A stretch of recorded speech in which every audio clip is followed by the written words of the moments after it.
Alright everyone, it's time for Occult Literature, video number 221, The Spiritual Guidance of Man and Mankind. It's a Rudolf Steiner work, one of I think 3 or 4 now actually that I've edited by him. And this is quite a good one. It's 68 pages, so it's a little bit more beefy than some. It's a lecture compilation. Link in the description of my edition of this work on Amazon. Second and third links are to my books, blogs. And if you're interested in theosophy, under especially the scriptures header, there are about a dozen different works by like, you know, Sinet and Leadbeater and some of these other figures. I think there's one short work by Blavatsky that ended up getting put in one of her longer works. It's the Stanzas of Zion, basically. Rudolf Steiner, an interesting character. He did so many lectures and so many books, and he had it all translated, you know, German and English especially. We're talking hundreds and hundreds of volumes. There's actually a website that has all of his works on it. I don't work from that because I don't want to rip off their material. I prefer to hand edit everything myself, but it's all there, some of which is in German, some of which isn't even translated yet, even now, a fucking 100 years later. This is an interesting work, though.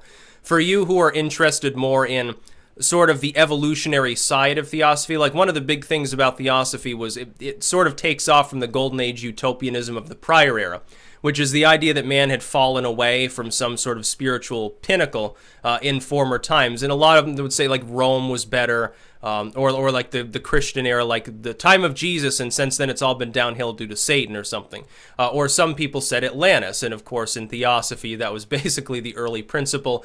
And the principle was that there were these different sort of civilizational epochs, and they were re-advancing in accordance with cosmic guidance. And literally, Steiner here makes the claim that like angelic beings, higher beings from sort of otherworldly situations, were guiding mankind, that they were becoming more absent as man became more advanced. It was no longer necessary, and that some of them, like, that they didn't, like, have a full soul or something. It's not entirely clear. At this point, he hasn't 100% fleshed out some of his beliefs, but it's still interesting anyway. And of course, so you have that sort of utopian ideal. The idea was that they were in a period that was directly preceding an era of enlightenment that theosophy was going to help actually bring about, and that people would become more spiritually and technologically advanced, and that things would sort of go into a sort of golden age. Now, of course, that hasn't happened yet. It's been a century since this was written, and we're still kind of in an intellectual dark age.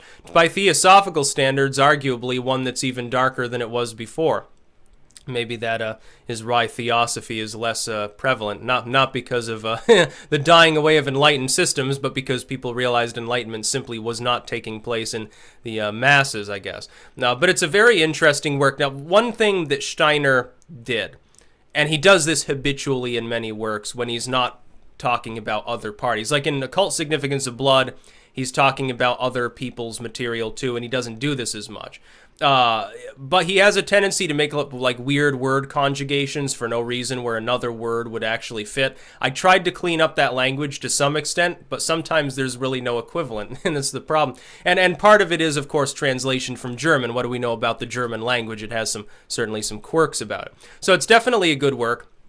It's mostly about cultural evolution and Christ-likeness, you could say, after the more occult standard, not necessarily the more modern rational Christian or even like an evangelical, but something that's a little bit more mystically inclined. That's basically where Steiner is coming from. He was more on that end, whereas certain theosophists were more concerned with Hindu goings-ons or Buddhism or something. Steiner was more interested in that sort of Western Christian and also strictly Germanic pagan aspect behind sort of the spiritual world. And so he had certain beliefs, like literally invokes Atlantis within this document and says in the post-Atlantis period, that was the golden age, mankind falls down, has to achieve sort of enlightenment. And so you have these sort of angelic spiritual guides that are helping man slowly ascend. They're becoming more and more absent, but that they were literally the leaders of mankind in antiquity. Like in high antiquity, like, you know, Alexander the Great would be like, you know, basically under his standard, a demigod of sorts.